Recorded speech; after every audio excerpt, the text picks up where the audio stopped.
ఓం శ్రీ గురుభ్యో నమః. శ్రీమాత్రే రామానుజాయ నమః.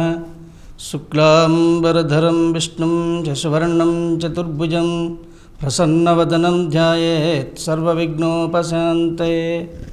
ఆపదామపహర్తారం ధాతారం సర్వసంపదం లోకాభిరామం శ్రీరామం భూయో భూయో నమామ్యహం.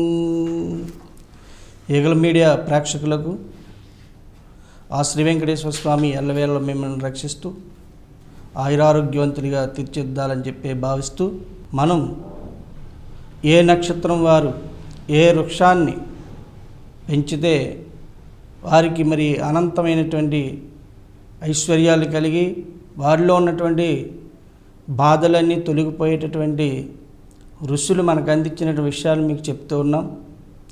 ఈరోజు మనం జ్యేష్ఠ నక్షత్రం వారు ఏ వృక్షాన్ని పెంచాలి అనే విషయం గురించి మనం చెప్పుకున్నాం. జ్యేష్ఠ నక్షత్రం వారు విష్టి అనేటువంటి మొక్కను కానీ లేదా దానిమ్మ మొక్కను కానీ పెంచాలి. ఈ విష్టి అనే మొక్క ఆయుర్వేదకు సంబంధించినటువంటిది. మీకు ఆ యొక్క మరి పోలి పెరట్లో అమ్మేటువంటి వాటి దగ్గర దొరుకుతుంది. దానిమ్మ మొక్క మీ అందరికీ తెలిసిందే, అది అందరికీ దొరుకుతుంది. ఈ మొక్కని మనం గృహంలో చిన్నగా ఉన్నటువంటి గృహాల్లో వీలవదు కాబట్టి పెద్ద పెద్ద ప్రాకారం ఉన్నటువంటి ప్రాకారాల్లోన ఈ మొక్కను పాతుకునేటువంటి అవకాశం ఉంటుంది. దానిమ్మ మొక్క, విష్టి మొక్క అనేది కొద్ది దూరంగా పాతుకోవాల్సి వస్తుంది. ఈ యొక్క మొక్కని మనము పాతి దాన్ని సంరక్షించి, ఈ జ్యేష్ఠ నక్షత్రం వారు బుధుడాధిపతి కాబట్టి వారి యొక్క వృక్షానికి మరి ఆ బుధవారం రోజున ఒక నెయ్యి దీపం పెట్టి ఆ వృక్షం దగ్గరే విష్ణు సంబంధించిన మంత్రాన్ని 108 సార్లు ఆ చెట్టు కింద జపించి ఆ యొక్క దానిమ్మ వృక్షానికి ప్రదక్షిణ చేయాలి. ఒక 16 ప్రదక్షిణ చేసినట్లయితే వాళ్ళు అనుకున్నటువంటి కోరిక నెరవేరడం జరుగుతుంది.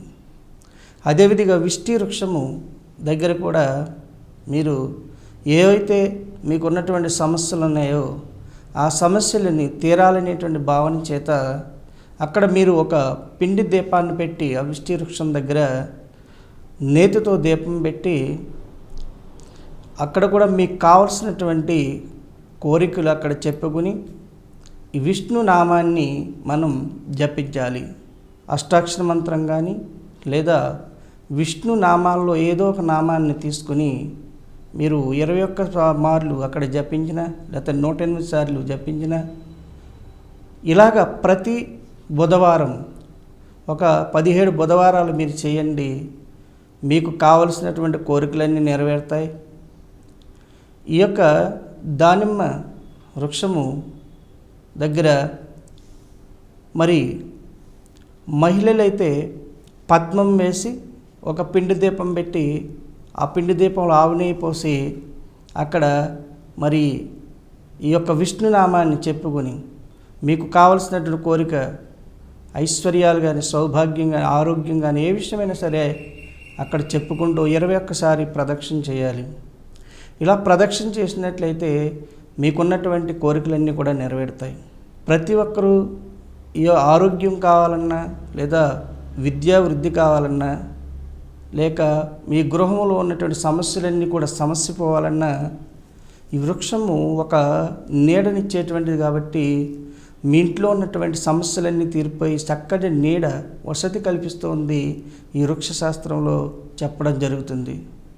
అందుచేత మీరందరూ కూడా ఈ యొక్క పరిష్కారాన్ని మీరు చక్కగా ఆచరించి మీకున్నటువంటి సమస్యలన్నీ కూడా తొలగించుకొని ఆయురారోగ్య అష్టైశ్వర్యాలతో తులతీగాలని చెప్పేసి భావిస్తూ ఆ శ్రీ వెంకటేశ్వర స్వామిని ప్రార్థిస్తూ లోకా సమస్త సుఖినో భవతు.